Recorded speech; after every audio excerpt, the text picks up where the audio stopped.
The neon sign flickered twice before settling into its usual tired glow, casting the words, "The Velvet Anchor," in bleeding crimson across the rain-slick sidewalk of West 46th Street. It was the kind of establishment that attracted two types of people: those who had given up on their dreams and those who were desperately clinging to the last fraying threads of theirs. Elena Sterling belonged to the second category, though on nights like this, the line between the two felt impossibly thin. She pushed through the back door at exactly 11:47 p.m., her cleaning cart rattling against the uneven floorboards like a metronome counting down the remaining hours of another Friday shift. The main room had already emptied, leaving behind only the ghosts of cigarette smoke and broken conversations.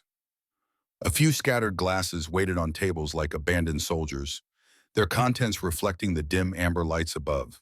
"Elena, you're late." Marcus Chen, the bar's owner, and the closest thing Elena had to a friend in the city, said without looking up from the register he was counting.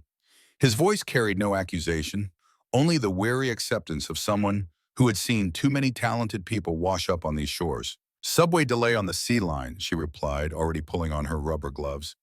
"Some guy had a medical emergency at 51st Street, held everything up for 40 minutes. You could have called." "My phone died 3 hours ago. Forgot to charge it last night." Marcus finally looked up, his eyes softening as they took in her appearance. Even in her faded gray uniform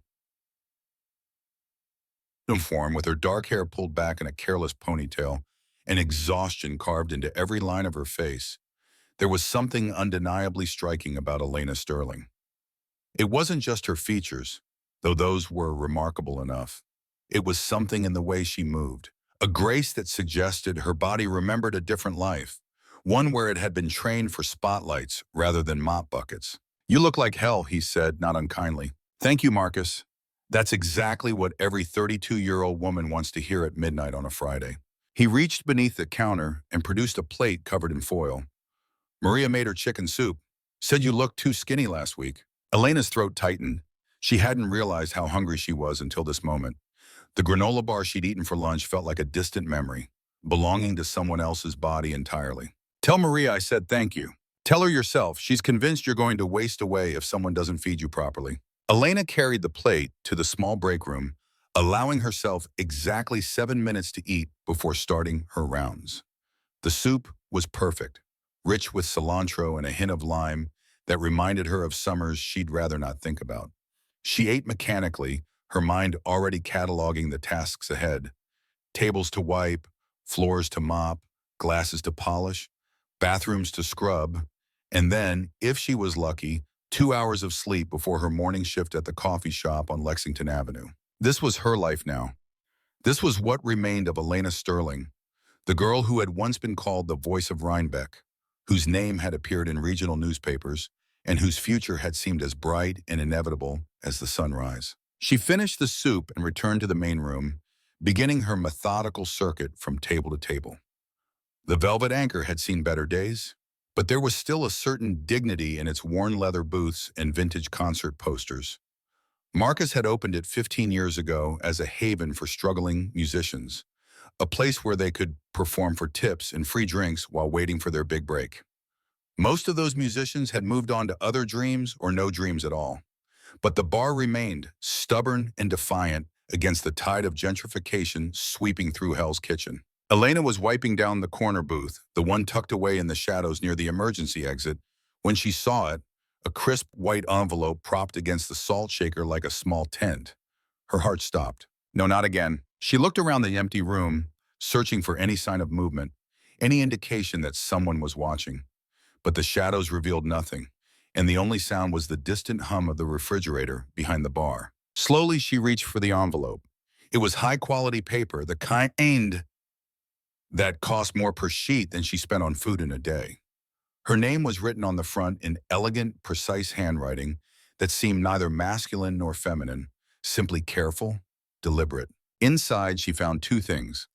The first was a cashier's check for $5,000 made out to Elena Sterling, with tip written in the memo line. The second was a paper crane. Elena's hands began to shake. The crane was small, no larger than her thumb, folded from what appeared to be an old receipt. The paper had yellowed with age, and the creases were so precise, so mathematically perfect, that it seemed less like origami and more like architecture. She had seen this style of folding before. She had seen it exactly once, 20 years ago, on a night that had changed the trajectory of her entire life. Marcus. Her voice came out as a whisper. She tried again, louder this time. Marcus! He appeared in the doorway, alarm crossing his features. What? What's wrong? She held up the check in the crane, her hands trembling visibly now. This is the fourth Friday in a row. Someone is leaving these for me, $5,000 every single time. Marcus crossed the room in 3 quick strides, taking the check from her to examine it. His eyebrows rose almost to his hairline. Elena, this is real. This is a real check from a real bank. I know it's real. I deposited the first 3. She laughed, but there was no humor in it. At first, I thought it was some kind of scam, identity theft, or money laundering or something, but the checks cleared. Every single one of them cleared. And you have no idea who's sending them? Elena looked down at the paper crane in her palm. Its tiny wings caught the light, casting miniature shadows across her skin. No, she lied. I have no idea. The apartment Elena rented in Washington Heights, was approximately the size of a generous walk-in closet. It contained a twin bed, a hot plate, a mini fridge, and a window that overlooked an air shaft where pigeons held their daily conventions.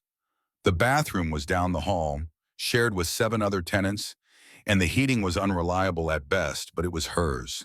And right now, at 2:47 in the morning, it was the only place in the world where she could fall apart in private. She sat on the edge of her bed, the paper crane resting on her nightstand like a visitor from another dimension. $20,000 in 4 weeks. $20,000 from a ghost. No, not a ghost. Ghosts didn't have bank accounts. Elena pulled open the drawer of her nightstand and retrieved a small wooden box that she had carried with her through 15 apartments, 4 cities, and more failures than she cared to count. Inside, wrapped in tissue paper, lay another paper crane. This one was larger, made from lined notebook paper that had gone soft with age and handling. One of its wings had torn slightly during a cross-country bus ride in 2008, and she had repaired it with a piece of invisible tape that had since yellowed to match the paper. She held the 2 cranes side by side. The folding technique was identical. The precise geometry, the way the neck curved at exactly the same angle, the small, almost invisible tuck at the base of the wings that kept the whole structure from unraveling. There was only one person in the world who folded paper cranes like this. But that person had vanished 20 years ago, leaving behind nothing but rumors and a single night of devastating silence. Elena set the cranes back in their respective places and lay down on her bed, staring at the water stain on the ceiling that vaguely resembled the state of Florida. Sleep wouldn't come tonight. It rarely did anymore. Instead, she let her mind drift backward, past the failed auditions and the mounting medical bills, past the surgeries and the devastating diagnosis, past the years of grinding her way through a music industry that had chewed her up and spit her out.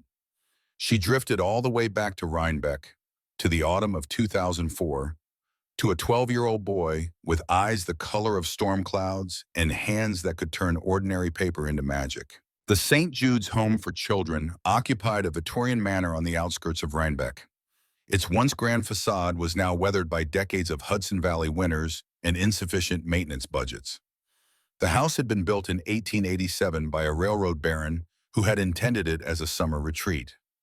After his death, his widow had donated it to the Catholic diocese, which had converted it into an orphanage that now housed 37 children of varying ages and circumstances. Liam Vance had arrived at St. Jude's on a Tuesday in March, deposited on the doorstep by a social worker whose name he never learned and whose face he immediately forgot. He was 8 years old. His mother had died of an overdose 6 months earlier. His father had never been more than a name on a birth certificate. By the time he turned 12, Liam had learned several important lessons about the world.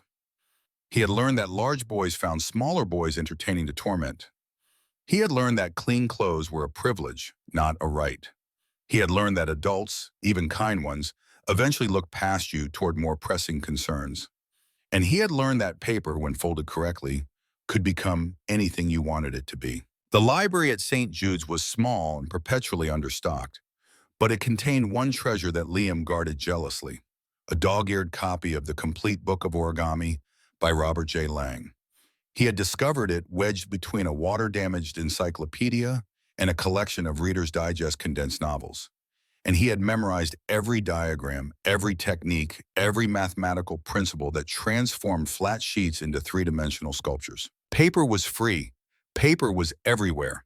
And paper didn't judge you for your secondhand sneakers or your too-short haircut administered by Sister Margaret's unsteady hands. It was a Friday afternoon in early October when everything changed. The elementary school in Rhinebeck held its annual fall festival in the gymnasium, a modest celebration of harvest and community that featured bobbing for apples, a bake sale, and, as its centerpiece, a talent show for students in grades 4 through 8. Liam had no intention of attending. He never attended school events if he could avoid them, preferring to spend his Friday afternoons in the library or wandering the trails behind St. Jude's. But Sister Catherine, the youngest and most idealistic of the nuns who staffed the orphanage, had other plans. "You're going," she announced, appearing in the doorway of the common room where Liam sat folding a dragon from a page torn out of an old phone book. "All the children are going. It's good for community relations." "I don't have any relations with the community." "That's exactly the problem." Sister Catherine crossed the room and sat down across from him, her habit rustling like paper wings. "Liam, you can't hide forever. These are your classmates, your neighbors. You'll be living among them for years. I'll be leaving as soon as I turn 18. That's 6 years away. A lot can happen in 6 years." Liam looked up from his dragon, meeting Sister Catherine's eyes for the first time. She was perhaps 25, with a round face and a permanent expression of hopeful determination that hadn't yet been ground down by reality. "Nothing good has ever happened to me at a school event," he said quietly. "I go, I get laughed at, I come home. That's the pattern." Sister Catherine reached out and touched the paper dragon, marveling at its intricate scales and fierce expression. "Did you know," she said, "that the ancient Japanese believed paper cranes could carry wishes to heaven? 1,000 cranes for one wish. Senbazuru, they called it." "I know. Have you ever made 1,000 cranes?" Liam shook his head. "Paper's hard to come by, and I've never had a wish worth 1,000 of anything." Sister Catherine stood up, brushing off her habit. "Oh, maybe tonight you'll find one. The van leaves in an hour. Be ready." The gymnasium smelled of apple cider and desperation. Parents clustered in gossiping knots while children ran between booths, their faces painted like tigers and butterflies.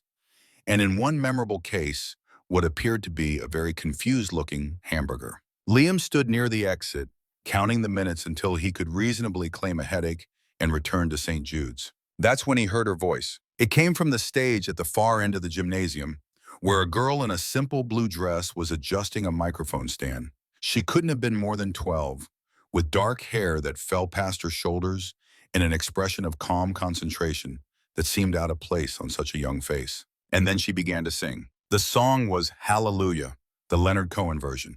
And from the first note, Liam understood that he was witnessing something extraordinary.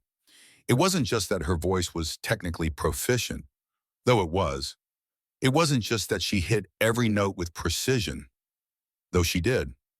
It was the feeling behind it, the way she seemed to be singing, not to the audience, but through them, reaching for something beyond the gymnasium walls, beyond Rhinebeck, beyond anything Liam had ever imagined possible. The room fell silent.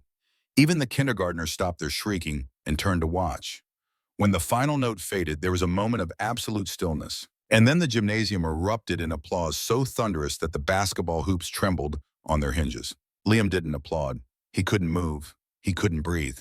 He had just discovered something that would shape the next 20 years of his life, though he didn't know it yet. He had discovered what a wish worth 1,000 cranes felt like. Her name was Elena Sterling.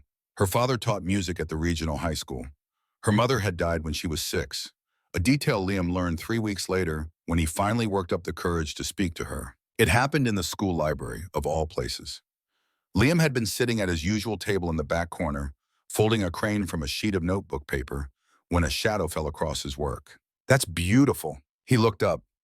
Elena Sterling stood before him, her school bag slung over one shoulder, her eyes fixed on the half-finished crane in his hands. "It's just paper," he managed, his voice emerging as barely a whisper. "No, it's not." She slid into the chair across from him, uninvited and apparently unconcerned about the social implications of sitting with the orphan boy.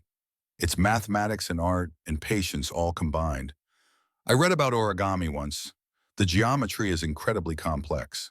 Liam stared at her, trying to determine if this was some elaborate prank. Popular girls didn't talk to boys like him. That wasn't how the world worked. I'm Elena, she said, as if he might not know, as if the whole school hadn't been talking about her performance for weeks. I know, he swallowed. I'm Liam. I know. She smiled and something shifted in Liam's chest. A tectonic movement that rearranged the landscape of his heart. You live at St. Jude's, right? I pass it on my way to my vocal coach. Yeah, do you like it there? No one had ever asked him that before. Adults asked if he was being treated well, if he had enough to eat, if he was keeping up with his schoolwork, but no one had ever asked if he liked it. Not really, he admitted, but it's better than some places. Elena nodded as if this answer made perfect sense. My mom died when I was 6, breast cancer. For a while after, I didn't like anywhere. Everything felt wrong, like wearing shoes on the wrong feet. Liam felt something loosen in his chest. Some knot he hadn't known was there. I'm sorry about your mom. I'm sorry about yours too. She gestured at the crane. Will you teach me how to do that? Fold paper. Make something beautiful out of nothing. And so began the most important friendship of Liam Vance's young life. For the next 2 years, they were inseparable in the way that only children can be. They met in the library after school, where Liam taught Elena the basics of origami while she told him about her vocal training, her dreams of performing at Radio City Music Hall, her father's growing collection of vintage records.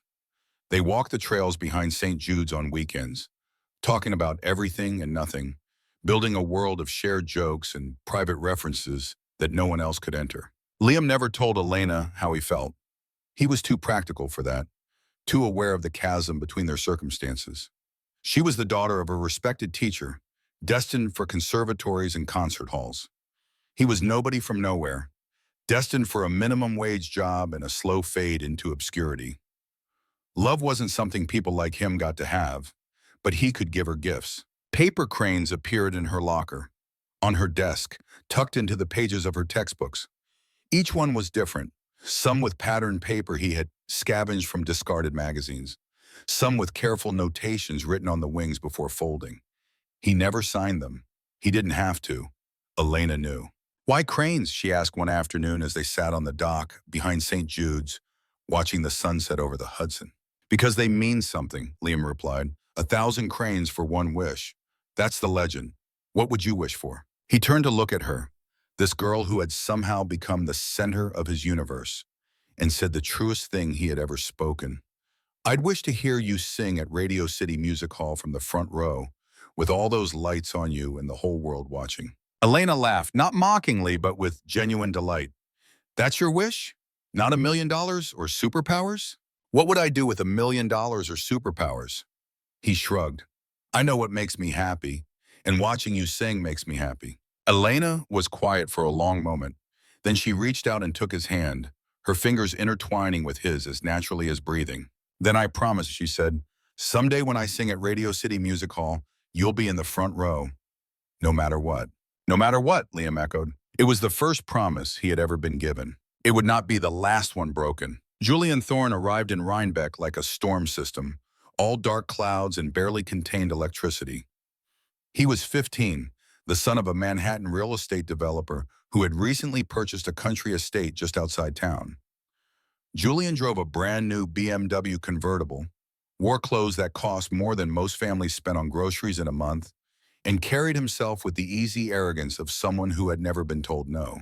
He also wanted Elena Sterling. It started with small gestures, flowers delivered to her house, tickets to Broadway shows, invitations to exclusive parties in the city. Elena declined them all, politely but firmly, citing her focus on her music and her studies. Julian was not accustomed to being declined. Who's the orphan kid you're always hanging around with? He asked her one day in the school parking lot, loud enough for nearby students to hear. Is that your charity project or something? Elena's face went cold. Liam is my friend, my best friend, and if you ever talk about him like that again, we're done having conversations. Julian smiled, but there was nothing warm in it. Sure, no offense meant. Just trying to understand the landscape. He understood the landscape perfectly, and he began to plan. The destruction of Liam Vance's life took exactly 3 hours on a December evening. It started at the Thorne family's Christmas party. an elaborate affair to which half the town had been invited. Elena had agreed to perform, partly because her father had encouraged her to build connections in the community, and partly because she hoped the exposure might lead to other opportunities. Liam had not been invited, of course, but he walked 3 miles through the snow to stand outside the gates of the estate, listening to her voice carry across the frozen grounds. He didn't see Julian Thorne slip away from the party. He didn't see Julian enter St. Jude's through a back door that had been left unlocked by a maintenance worker who had been paid $50 to forget his duties. He didn't see Julian place a sterling silver bracelet, one that had been reported missing from the Thorne household that very evening, in the drawer of Liam's nightstand. But he saw the police cars arrive an hour later. He saw Sister Catherine's face crumple in confusion and then betrayal. He saw the other children watching from the windows as he was handcuffed and placed in the back of a squad car. A 14-year-old boy accused of stealing from one of the wealthiest families in the county. The bracelet was worth $800. Under New York law, that made the theft a Class A misdemeanor. For a first-time juvenile offender, it should have meant community service and probation. But Julian Thorne's father had connections, and those connections whispered in the right ears, pulled the right strings, ensured that the orphan boy who had dared to befriend the girl Julian wanted would face the maximum possible consequences. Liam was transferred to a juvenile detention facility in Albany. He would remain there for 18 months. Elena tried to visit. Her father forbade it. She wrote letters. They were returned unopened. She went to the police insisting that Liam would never steal, that someone must have framed him. They smiled and nodded and suggested that she was too young to understand how people from those circumstances really behaved. By the time Liam was released, Elena and her father had moved to Boston. A new job, a new conservatory, a new life. She left no forwarding address. Liam walked out of the detention facility on a gray morning in June with nothing but the clothes on his back and a single paper crane tucked into his pocket. Elena had given it to him on the last day they'd spent together, the day before the Christmas party. "For your wish," she had said. "Keep folding 1,000 cranes for one wish." He looked at the crane now, its edges worn soft by 18 months of handling, and made a decision. He would not spend the next 1,000 days folding paper. He would spend them building an empire. The next 20 years of Liam Vance's life could fill volumes, but the essential facts were these. He hitchhiked to New York City with $47 in his pocket. He slept in shelters and subway stations. He worked every job that would have him: dishwasher, delivery driver, night janitor at a community college. He read voraciously, consuming books on business, technology, and finance with the same obsessive focus he had once applied to origami. At 19, he talked his way into an unpaid internship at a small tech startup in Brooklyn. Within 6 months, he had made himself indispensable. Within 2 years, he had saved enough to enroll in night classes at City College. He graduated summa cum laude with a degree in computer science. At 25, he founded his first company, a software platform that helps small arts organizations manage their operations more efficiently. He named it Heritage Systems, a private joke that only he understood. At 28, Heritage Systems was acquired by a major tech conglomerate for $73 million. Liam walked away with $12 million after taxes. He could have retired. He could have bought a house in the suburbs and spent his days watching television. Instead, he took every penny and poured it into a new venture, Vance Heritage, a holding company dedicated to what he called cultural preservation and artist empowerment. By 32, Vance Heritage had acquired 3 record labels, 2 concert venues, and a network of artist development programs across the country. Liam sat on boards, attended galas, gave keynote speeches at industry conferences. He was profiled in Forbes, Bloomberg, and the New York Times. And every single night before he went to sleep, he searched for Elena Sterling. The internet was a powerful tool, but it had its limitations. Elena had changed her name after leaving Boston. He discovered this through a private investigator who charged $5,000 for the information. She had married briefly in her mid-20s, then divorced. She had signed with a management company in Los Angeles, then left under circumstances that remained murky. The trail went cold around 2019. The investigator found a medical record indicating some kind of vocal cord injury, then nothing. Elena Sterling, yes, the girl with the most beautiful voice in Rhinebeck, had vanished. Until 3 months ago, when Liam had been walking through Hell's Kitchen after a late meeting and heard something that made him stop in the middle of the sidewalk, heedless of the annoyed pedestrians streaming around him. A voice, her voice, coming from a bar called the Velvet Anchor. He had stood outside for 20 minutes listening as she sang a stripped-down version of At Last for a crowd of no more than 15 people. Her voice was different now, rougher, with a raspy quality that hadn't been there before. But underneath the damage, the essential beauty remained. The feeling. The way she reached through the music towards something beyond. He didn't go inside, he wasn't ready for that. Instead, he waited until closing time and watched as she emerged from the back door, pulling on a worn jacket and walking toward the subway with the hunched shoulders of someone who had forgotten how to stand tall. The next morning, he made some calls. Within a week, he knew everything: the failed career, the predatory manager who had worked her to exhaustion, the vocal cord damage that had ended her performing career, the mountain of medical debt that had brought her to the brink of bankruptcy. The manager's name was Julian Thorne. Of course it was. Elena didn't sleep that night.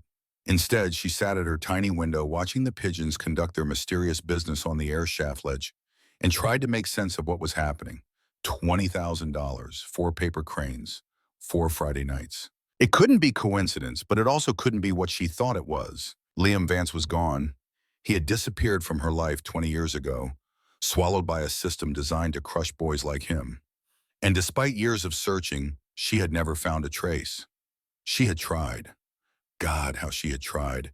In Boston, during her conservatory years, she had hired a private investigator with money she should have spent on voice lessons.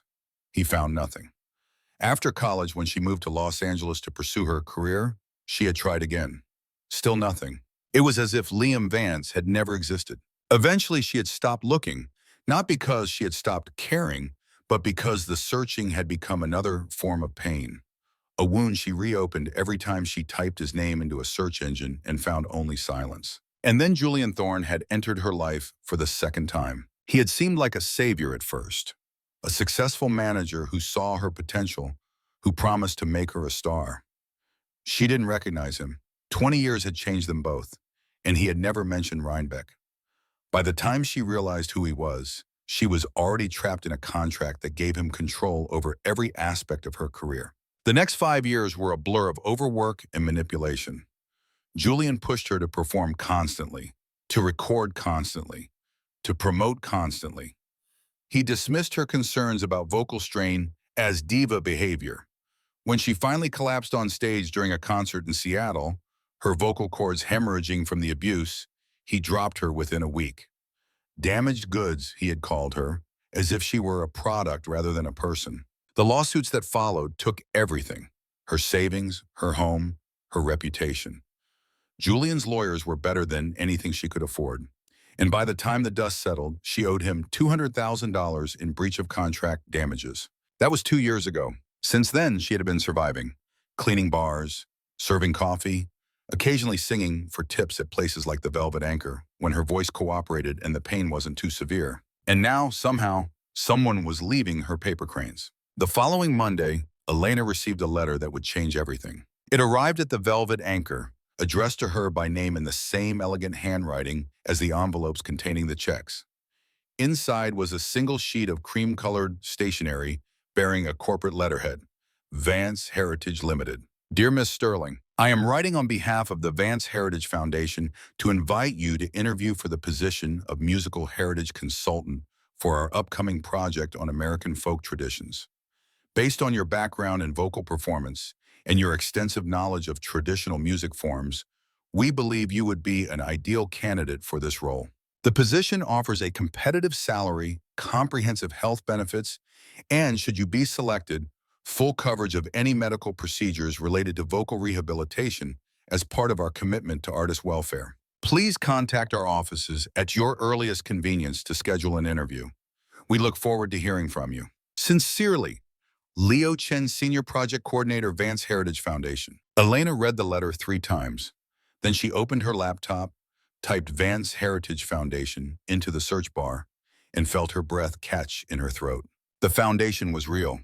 More than real, it was substantial. Dozens of programs supporting artists across the country, partnerships with major cultural institutions, a recent acquisition of 3 independent record labels specializing in roots, music, and Americana. The CEO's name was nowhere on the website. Neither was his photograph.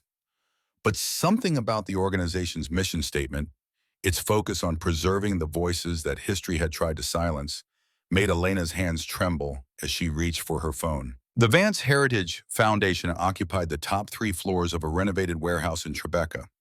Its exposed brick walls and soaring ceilings suggested a deliberate blend of industrial history and modern ambition. Elena arrived for her interview on a Thursday morning wearing the only business-appropriate outfit she owned, a black blazer she had bought at a thrift store in 2018, and a pair of slacks that needed hemming. The elevator opened onto a reception area that managed to feel both impressive and welcoming.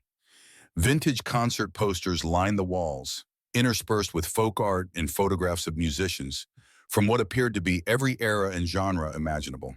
Miss Sterling, a young woman in a crisp white blouse, approached with a warm smile. I'm Jessica, Mr. Chen's assistant. He's ready for you in the conference room. Elena followed Jessica through a maze of open-plan offices where people who looked far too hip to be working actual jobs sat at vintage desks typing on sleek computers. Through floor-to-ceiling windows, she could see a state-of-the-art recording studio where a silver-haired woman was laying down vocal tracks with 3 backup singers. Is that? Elena began. Dolores Ramirez, Jessica confirmed. She's recording her first album in 15 years. The foundation is producing it as part of our Living Legends initiative. Dolores Ramirez. Elena had grown up listening to her mother's records of Dolores Ramirez. The woman had been a giant of Latin jazz in the 70s before disappearing from the music scene entirely. I thought she retired. She did, but Mr. Chen tracked her down in a nursing home in Miami last year. She hadn't sung in decades, but her voice was still there. It just needed the right support. Jessica smiled. That's what we do here, Miss Sterling. We find voices that the world has forgotten and give them a second chance. Something tightened in Elena's chest. Hope, maybe, or fear. It was getting harder to tell the difference.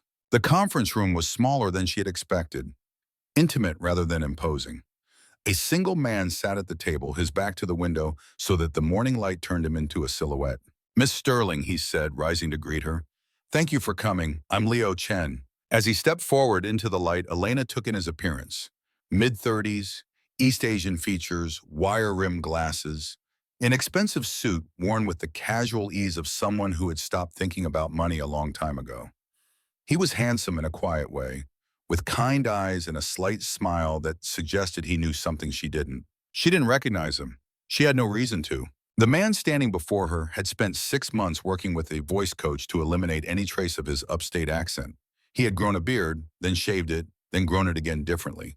He had changed his wardrobe, his posture, his entire way of moving through the world. He had also legally changed his name 12 years ago, from Liam Vance to Leo Chen, using his mother's maiden name. The Vance Heritage Foundation was named not for himself, but for the father he had never known. If Elena Sterling walked into this room and saw Liam Vance, everything would be ruined. She would feel obligated, grateful, indebted, and those feelings would poison whatever came next, would make it impossible for them to meet as equals. So Liam had become Leo, at least for now. Please sit, he said, gesturing to a chair. Can I get you anything? Coffee? Tea? Water? Water would be fine, Elena replied, her voice carefully neutral. He poured her a glass from a pitcher on the sideboard, noting how her hands trembled slightly when she reached for it. The years had not been kind to her. He knew that from his investigators' reports, but seeing the evidence in person was something else entirely. The dark circles under her eyes, the too thin frame beneath her second-hand blazer, the way she held herself as if expecting a blow. He wanted to tell her everything. He wanted to fall at her feet and explain that every dollar he had earned, every company he had built, every sleepless night and grinding day had been in service of this moment. The moment when he could finally repay a debt that could never truly be repaid. But he didn't. Instead, he sat down across from her and began to talk about the job. The position, as Leo explained it, involved curating musical archives and advising on artist development projects. Elena would be working with the Foundation's research team to identify forgotten musicians whose work deserved preservation and potential revival. The salary he quoted was more than Elena had earned in the past 3 years combined. I have to ask, she said after he had finished outlining the role. Why me? I'm sure there are dozens of people more qualified for this position, people with actual careers in musicology or cultural preservation. Leo removed his glasses and cleaned them with a cloth from his pocket. a gesture that bought him time to compose his answer. Because we're not looking for academics, he said finally. We're looking for people who understand what it means to have a voice and lose it. People who know the music from the inside, not just from a textbook. He met her eyes. I've listened to your recordings, Miss Sterling, the early ones before everything. You had something rare, something that couldn't be taught or manufactured. That kind of understanding is worth more to us than any number of advanced degrees. Elena felt tears prick at the corners of her eyes. She blinked them by and then back, refusing to cry in front of this stranger, no matter how kind he seemed. You mentioned medical coverage, she said, her voice carefully controlled, for vocal rehabilitation. Yes, full coverage, including experimental treatments if necessary. We have relationships with some of the best otolaryngologists in the country. He paused. I understand you've had some difficulties in that area. Elena's hands tightened around her water glass. How do you know about that? Research? When we identify potential candidates, we're thorough. He leaned forward.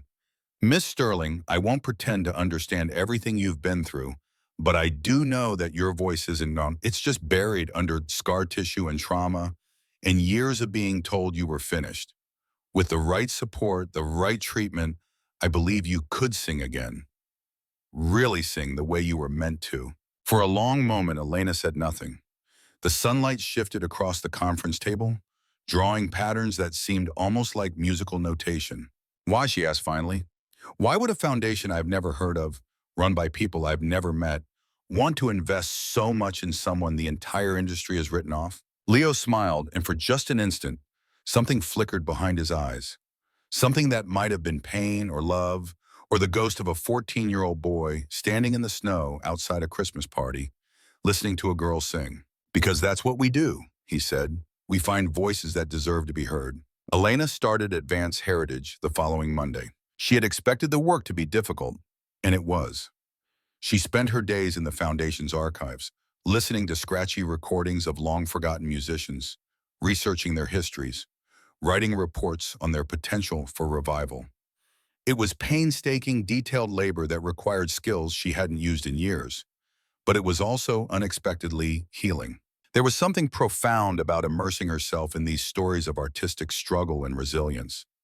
A blues singer from Mississippi who had recorded 3 brilliant albums in the 1950s before disappearing into obscurity, a Korean-American folk musician whose protest songs had been suppressed during the McCarthy era, a jazz pianist who had lost the use of her left hand in a car accident and spent 20 years developing a revolutionary one-handed technique. Each voice she uncovered felt like a small victory against the silence that had consumed her own career. And then there was Leo. He stopped by her workstation every day, usually in the late afternoon when the light through the windows had turned golden and the offices had emptied of all but the most dedicated workers.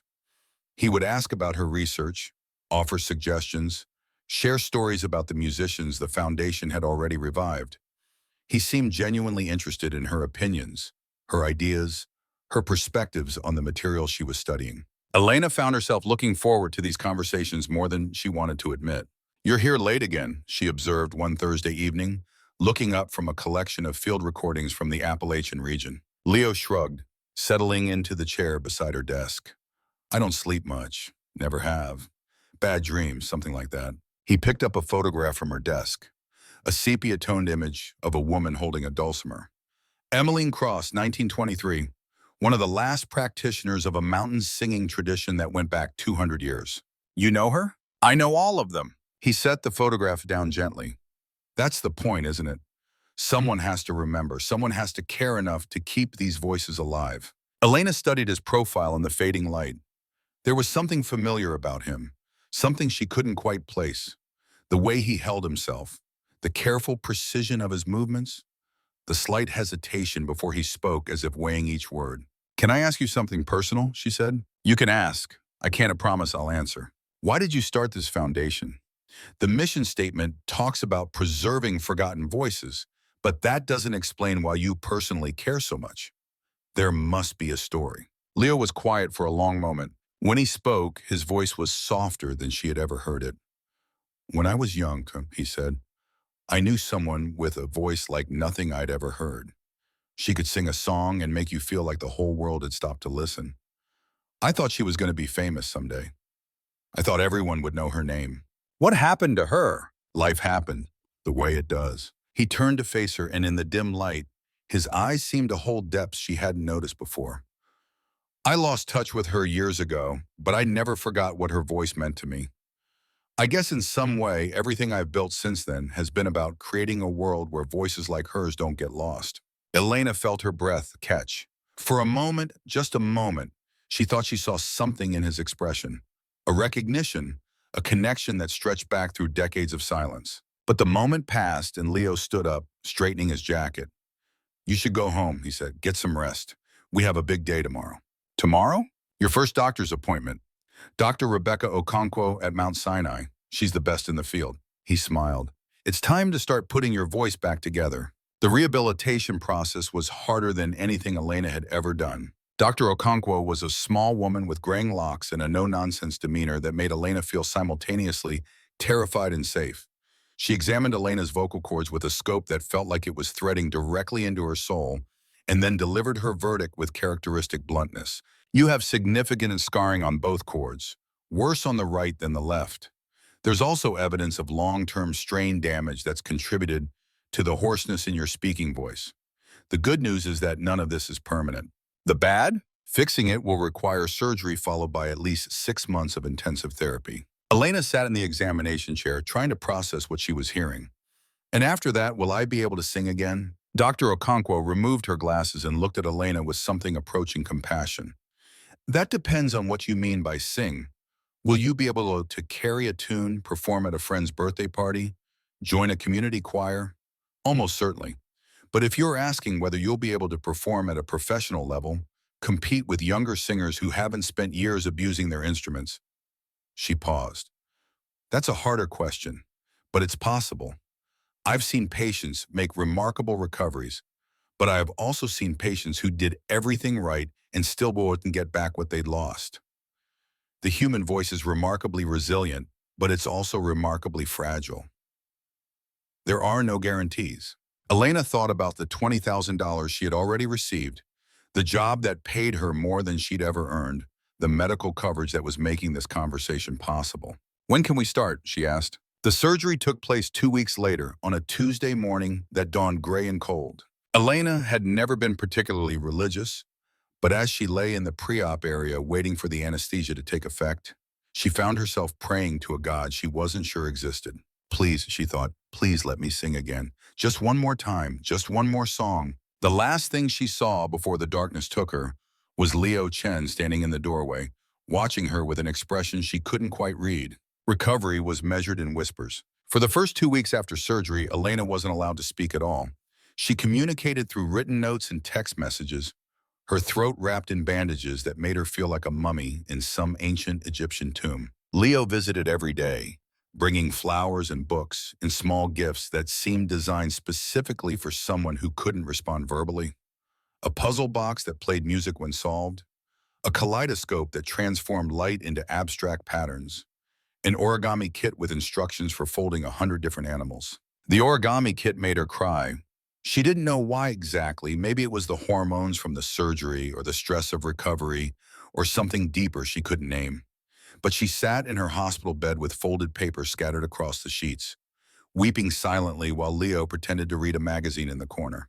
When her voice finally returned, it was a shadow of what it had been, raspy, uncertain, prone to cracking on notes that should have been easy. "This is normal," Dr. Okonkwo assured her. "You're essentially learning to use your voice all over again. The muscles have to rebuild. The neural pathways have to reform. It takes time." Time became Elena's constant companion. Time and Leo Chen. The therapy sessions were brutal. An hour every morning with a vocal coach who made her sing scales until her throat burned. Another hour in the afternoon with a physical therapist who worked on her posture, her breathing, her diaphragm control. By the end of each day, she was exhausted in a way that went beyond physical fatigue. But slowly, week by week, her voice began to return. It wasn't the same as before. It would never be the same. But there was something new in it, something forged in the fire of loss and recovery, a depth that hadn't been there in her 20s, a rawness that couldn't be faked or manufactured. "You're getting stronger," Leo said one evening after she had managed to hold a note for 30 seconds without wavering. "I can hear the difference. It's still not good enough. Not yet, but it will be." He reached into his pocket and pulled out a folded piece of paper. I made you something. It was a paper crane. Elena took it carefully, her hands trembling. The folding technique was exquisite, mathematical in its precision, exactly like the cranes that had been appearing with the $5,000 checks. You, she breathed, you've been sending me the money, the cranes. Leo said nothing. Why? Elena's voice cracked, but not from strain, from emotion she could no longer contain. Why would you do that? We barely know each other. We know each other better than you think. And then he reached up and removed his glasses. And something in the way he moved, the angle of his head, the shape of his eyes without the wire frames obscuring them, made 20 years fall away like dead leaves from a winter branch. Liam, she whispered. Hi, Elena, said the boy who had once folded 1,000 paper cranes for a single wish. It's been a while. The silence that followed lasted exactly 14 seconds. Elena would remember that later, would be amazed that her mind could track something so precise while the rest of her was falling apart. You're dead, she said finally. I looked for you for years. The juvenile facility had no record of you after your release. The orphanage said you had aged out. I hired private investigators. Her voice broke. I thought you were dead. I might as well have been for a while. Liam moved to the chair beside her desk and sat down heavily, as if the weight of 20 years had suddenly made itself felt. I changed my name when I turned 18. Started over. Erased everything about Liam Vance because I couldn't stand to be him anymore. Why didn't you contact me? Why didn't you let me know you were alive? Because by the time I was in any position to contact anyone, you had moved on. You were at conservatory. You had a career ahead of you. The last thing you needed was a ghost from your past showing up to remind you of the worst thing that ever happened in Rhinebeck. Elena felt rage building in her chest, hot and clean and utterly righteous. You don't get to make that decision for me. You don't get to decide what I need or don't need. I know that now. I knew it then too, probably. But I was 20 years old and angry and ashamed, and I convinced myself that staying away was the noble thing to do. He laughed bitterly. Turns out I'm not as noble as I thought. What does that mean? It means I've been watching you for 20 years. From a distance, always from a distance. But watching, I knew when you signed with Julian Thorne. I knew when he started working you too hard. I knew when you collapsed in Seattle. His voice dropped.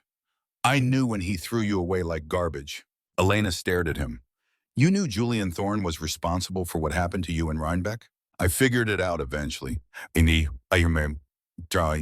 Took me a few years and a lot of money, but I found the maintenance worker you bribed to let him into St. Jude's. The man was dying of cancer in a hospice in Albany. He wanted to confess before he met his maker. And you didn't do anything? You didn't tell anyone? Liam's expression hardened. I did plenty. I just did it quietly. Julian Thorne's career hasn't been going as well as he'd like these past few years. His artists keep leaving him. His investors keep losing confidence. His reputation keeps getting chipped away piece by piece until one day he's going to wake up and realize he has nothing left. You're destroying him. I'm correcting an imbalance. He built his success on the backs of people like you, people he could exploit and discard. I'm just making sure the scales eventually tip the other way. Elena rose from her chair and walked to the window, looking out at the city lights far below. Her mind was racing, trying to process everything she had just learned. The boy she had loved, the man he had become, the elaborate web of protection and revenge he had woven around her without her knowledge or consent. The money, she said without turning around, the cranes, the job, the surgery, all of it. It was all you. Yes, you didn't trust me enough to tell me the truth.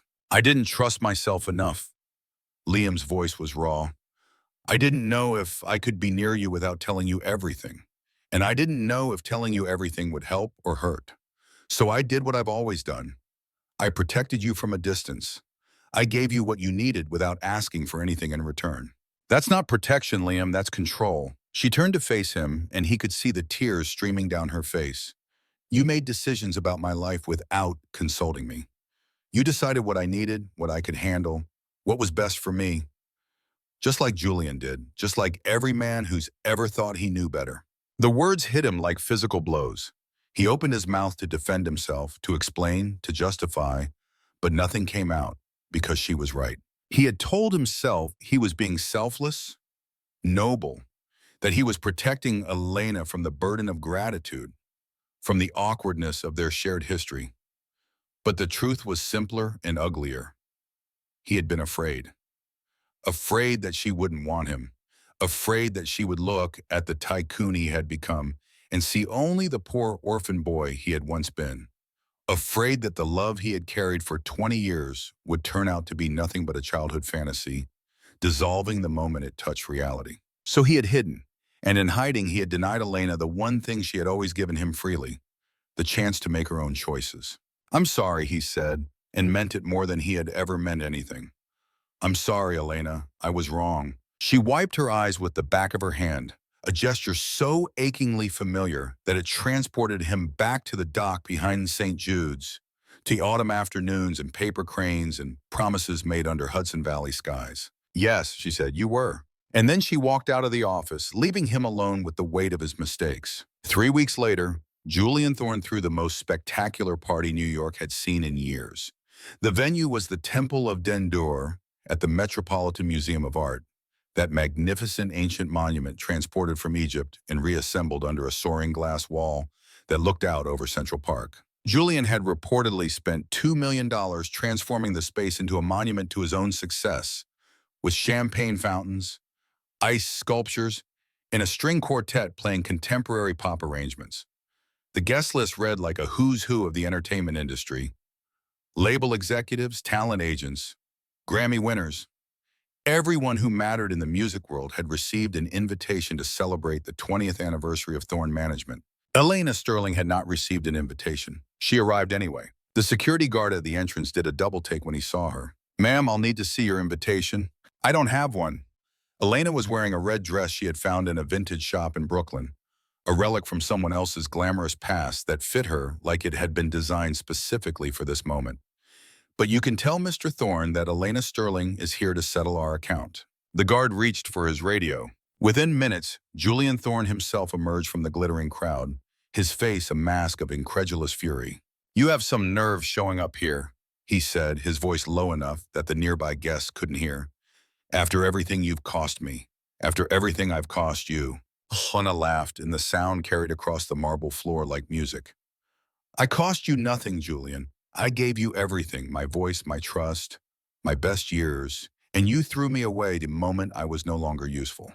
You were damaged goods, still are from what I hear. A has-been who can barely string two notes together." Julian's lip curled. "Security will escort you out now." "Actually," said a voice from behind them, "I think Miss Sterling should stay." Julian spun around. Standing in the doorway was Liam Vance, dressed in a perfectly tailored black suit, looking every inch the billionaire he had become. Behind him, a phalanx of assistants and lawyers waited with expressions of barely contained anticipation. "Who the hell are you?" "My name is Liam Vance, CEO of Vance Heritage." He smiled pleasantly. "We've never met, but I believe you knew me once, a long time ago. I was the orphan boy you framed for theft so you could get closer to Elena." The color drained from Julian's face. "I don't know what you're talking about." "Of course you don't." Liam reached into his jacket and produced a manila folder. "But the confession from the maintenance worker you bribed would suggest otherwise, as would the financial records showing the payments you made to various parties involved in the cover-up. All of which I've shared with the district attorney's office, who are very interested in discussing a 20-year-old case of evidence tampering and witness intimidation." The guests nearest to them had stopped their conversations, drawn by the spectacle unfolding at the entrance. Julian's face cycled through several shades of red before settling on a mottled purple. "You think you can destroy me?" he hissed. "I have lawyers. I have connections. I have—" "Nothing," Liam interrupted calmly. "You have nothing. Your investors pulled out this morning. Your artists have been contacted by my representatives with offers they can't refuse. And as of about an hour ago, your company's line of credit has been frozen, pending an investigation into financial irregularities that I have reason to believe will prove quite damaging." He stepped closer to Julian, close enough that only the three of them could hear what he said next. 20 years ago, you took everything from a boy who had nothing. You did it because you thought people like him didn't matter, that we were disposable, forgettable." His voice dropped to a whisper. "You were wrong." Julian opened his mouth to respond, but before he could speak, a commotion arose near the Temple of Dendur. A woman's voice rang out, sharp and outraged. Is that him? Is that the man who destroyed my sister's career? More voices joined. First artists who had been exploited, families who had watched loved ones ground down by Julian's machinery, people who had been waiting years for this moment. Julian Thorne's party was becoming Julian Thorne's reckoning. In the chaos that followed, Elena found herself standing beside Liam at the edge of the room, watching as security struggled to contain the growing confrontation. You planned this, she said. Parts of it, the rest just happened. He looked at her with an expression that combined hope and uncertainty in equal measure. I know you're angry with me. You have every right to be, but I couldn't let him hurt anyone else. Not after what he did to you, to us. But Elena was quiet for a long moment. When she finally spoke, her voice was steady. I spent 3 weeks thinking about what you said, about wanting to protect me, about making decisions for me. She turned to face him. You were wrong to hide who you were. You were wrong to keep secrets. But I understand why you did it. I don't forgive it yet, but I understand it. What would it take for you to forgive it? Time, honesty, the chance to make my own choices, even if they're not the choices you would make for me. Liam nodded slowly. I can do that. Can you really? Because the man who built this empire, who spent 20 years orchestrating revenge and protection from the shadows, that man doesn't seem like someone who knows how to let go of control. Maybe I can learn. He reached into his pocket and pulled out a familiar object, the paper crane that Elena had given him on the last day before the Christmas party, worn soft by 2 decades of handling. I've been holding on to this for 20 years, he said, waiting for the right moment. Maybe it's time to stop holding on so tight. He pressed the crane into her palm, and something shifted between them. Not forgiveness, not yet, but the possibility of it. A door opening to a room that had been locked for far too long. There's a benefit concert in 2 months, Liam said. Radio City Music Hall for orphaned children. I've been planning it for years. I was hoping you might consider performing. Elena looked down at the paper crane in her hand. The paper was so soft now that it felt more like fabric than paper, transformed by years of touch into something almost organic. I don't know if my voice is ready, she said. Neither do I. But I know that I promised you once, a long time ago, that I would be in the front row when you sang at Radio City, and I know that I still want to see that wish come true more than I've ever wanted anything. Elena felt tears prick at her eyes again, but this time they weren't tears of anger or grief. They were something else entirely. I'll think about it, she said. It wasn't yes, but it wasn't no either. The night of the benefit concert arrived on a wave of unseasonable warmth. The February air was soft enough that the crowds gathering outside Radio City Music Hall shed their coats and lifted their faces to the stars. Elena stood backstage watching the audience file in through a gap in the curtain. 6,000 seats, and every single one was filled. She recognized faces from magazines and television screens, politicians, philanthropists, celebrities who had come out to support orphan children, and perhaps to witness something extraordinary. Her hands were shaking. They hadn't stopped shaking for 3 days. You don't have to do this, said Liam, appearing beside her. He was wearing a simple gray suit tonight. Nothing flashy, nothing that would draw attention away from the performers. I mean it, Elena. If you're not ready... I'm not ready, she interrupted. I haven't been ready for anything that's happened in the last 20 years. But I'm going to do it anyway. She turned to look at him, this man who had once been a boy folding paper in the back of a school library. The years had changed him in ways both visible and invisible. He was harder now, more guarded, carrying the weight of an empire built on grief and determination. But underneath it all of that, she could still see the person she had known, the person who had believed in her when no one else did. Thank you, she said, for everything, for the jump, for the surgery, for taking down Julian, for believing that my voice was still in there somewhere worth saving. Your voice was never the thing worth saving, Liam replied quietly. Your voice was just how I found you again. The stage manager appeared at Elena's elbow. 5 minutes, Miss Sterling. Elena nodded, her throat suddenly dry. She had practiced this moment 1,000 times in her imagination. But now that it was here, all the preparation seemed inadequate. Liam, she said, what if I fail? What if I get out there and my voice breaks and I can't? Then you'll fail, he said simply. And I'll still be in the front row. And tomorrow we'll figure out what comes next. That's how it works now. No more hiding, no more secrets, No more decisions made from the shadows. Just two people figuring it out together. Elena felt something loosen in her chest, fear maybe, or the last remnants of the wall she had built around her heart. Okay, she whispered. Okay. The lights were blinding. Elena walked to center stage, her red dress catching fire in the spotlight, and faced the largest audience she had ever seen. The applause that greeted her was polite but reserved. Most of these people had no idea who she was. She was just another performer at a charity event, a warm-up act before the real stars took the stage. She found Liam in the front row.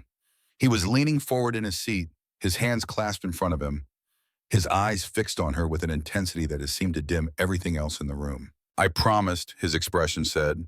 I'm here. Elena took a breath, and then another, and then she began to sing. The song was Somewhere Over the Rainbow, but not the way anyone had ever heard it before. She started low, almost speaking the first few words, her voice barely rising above a whisper. The audience shifted uncomfortably, uncertain what to make of this strange, fragile beginning. And then slowly the voice began to build. It was not the voice of the 12-year-old prodigy who had once seemed destined for stardom. That voice was gone, lost to years of abuse and scarring and silence. But in its place was something else, something deeper, something carved from suffering and shaped by survival into a new kind of beauty. The notes climbed higher, gaining strength with each phrase until Elena was singing with everything she had. Her voice broke on the high notes, cracked on the transitions, showed every scar and imperfection it had accumulated over 2 decades of damage. And somehow, impossibly, it was the most beautiful thing anyone in that room had ever heard. The audience rose to their feet halfway through the second verse. By the chorus, they were weeping openly. And when Elena hit the final note, holding it for what seemed like an eternity, her voice ringing through the hall like a bell, announcing the arrival of something long-awaited and desperately needed. The applause that followed was not polite. It was thunderous. Elena stood at the center of the stage, tears streaming down her face, and found Liam's eyes in the crowd. He was standing with everyone else, but he wasn't applauding. He was just looking at her with an expression she had never seen before. Pride, relief, love. 20 years of love finally allowed to exist in the open. And then something unexpected happened. A man pushed his way through the crowd near the stage door, shoving past security with the desperate energy of someone who had nothing left to lose. Julian Thorne's face was twisted with rage as he climbed onto the stage, grabbing a microphone from a startled technician. "This is a fraud," he shouted, his voice echoing through the suddenly silent hall. "Elena Sterling is a fraud. Her voice was destroyed years ago. This is some kind of trick, some kind of..." He never finished the sentence because Liam Vance was already on the stage, moving with a speed that belied his corporate demeanor. He didn't shout, he didn't threaten. He simply walked up to Julian Thorne, looked him in the eye, and said 5 words in a voice that carried to every corner of Radio City Music Hall. "The boy from St. Jude's." Julian's face went white. "You remember me now, don't you?" Liam continued, his voice still calm. "You remember the orphan you framed, the kid you thought you could destroy because he wasn't rich enough to fight back." Security was closing in now, but neither man moved. "You took everything from me once," Liam said. "My freedom, my dignity, my hope. But you couldn't take the one thing that mattered. You couldn't take her." He turned to Elena, and in his eyes she saw the boy who had folded paper cranes for her in the school library. The boy who had promised to sit in the front row when she sang at Radio City. "Sing," he said simply. "Finish what you started." And Elena, understanding at last what she was supposed to do, turned back to the microphone and began to sing again. It was a different song this time. Something she hadn't planned, hadn't rehearsed. The words came from somewhere deep inside her, a melody that had been waiting 20 years to be released. She sang about loss and longing, about hope that refuses to die, about 2 children who found each other in a world that wanted to keep them apart. Behind her, she heard security dragging Julian Thorne from the stage, his protests growing fainter and fainter until they disappeared entirely. But she didn't turn around. She just kept singing, her voice filling the hall like light filling a dark room, until the last note faded into silence and the audience erupted into the longest standing ovation in Radio City Music Hall history. Rhinebeck in autumn was exactly as Elena remembered it. The leaves had turned 3 weeks ago, painting the hills in the shades of amber and crimson that seemed too vivid to be real. The air smelled of wood smoke and fallen apples, and somewhere in the distance, a church bell was ringing the hour. Elena stood on the old dock behind St. Jude's, watching the Hudson River carry the sunset toward the Atlantic. The orphanage had closed 5 years ago, converted into a community center that no one seemed to use, but the dock remained, weathered and warped, but still standing. She heard footsteps on the wooden planks behind her. "I thought I'd find you here," Liam said, coming to stand beside her. "Where else would I be?" They stood together in comfortable silence, watching the light fade from the sky. It had been 6 months since the concert at Radio City. 6 months of healing, of rebuilding, of learning how to be together after 20 years apart. "I have something for you," Liam said. He reached into his pocket and pulled out a paper crane. But this one was different from all the others. It was larger, for one thing, made from a sheet of fine Japanese paper that shimmered with iridescent colors. And tucked into its wings was a small velvet box. Elena's breath caught. "I've been carrying this for 3 weeks," Liam admitted, trying to find the right moment, the right words. "But I've never been good with words. I'm better with paper." He opened the velvet box to reveal a ring. Simple, elegant, a single diamond set in a band of white gold. "I know we have a lot to figure out still," he said. "A lot of trust to rebuild, a lot of history to work through. But I also know that I've loved you since I was 12 years old, and I've never stopped. Not for a single day in 20 years. Elena looked at the ring, then at the man holding it, then at the river that had witnessed so many moments of their shared history. "When I was a girl," she said, "my mother told me that some love stories don't have happy endings, that sometimes the best we can hope for is to be grateful for the moments we had." I believed her for a long time, and now I think maybe she was wrong. Elena reached out and took the ring from the box, sliding it onto her finger. "Now I think some love stories just take longer to finish than others." Liam exhaled, a sound that seemed to release decades of tension. "Is that a yes?" "That's a yes." He pulled her into his arms, and they stood together on the dock as the last light faded from the sky. The water lapped against the pilings, the wind rustled through the autumn leaves, and somewhere in Elena's pocket, the paper crane that Liam had given her 20 years ago rustled softly, its worn wings finally able to rest. 1 year later, the Sterling Vance Foundation for Musical Education opened its doors in Rhinebeck. The campus occupied 30 acres of Hudson Valley countryside, including the old St. Jude's property, which had been completely renovated into a state-of-the-art facility for young musicians. Students came from all over the country: orphans, foster children, kids from backgrounds where music education was a luxury their families couldn't afford. Elena ran the vocal program. Liam handled the business side, and together they were building something neither of them could have imagined alone. On opening day, Elena stood at the podium in the main auditorium, looking out at the first class of 50 students. Their faces were young and hopeful and terrified, exactly as she had once been. "Welcome to the Sterling Vance Foundation," she said.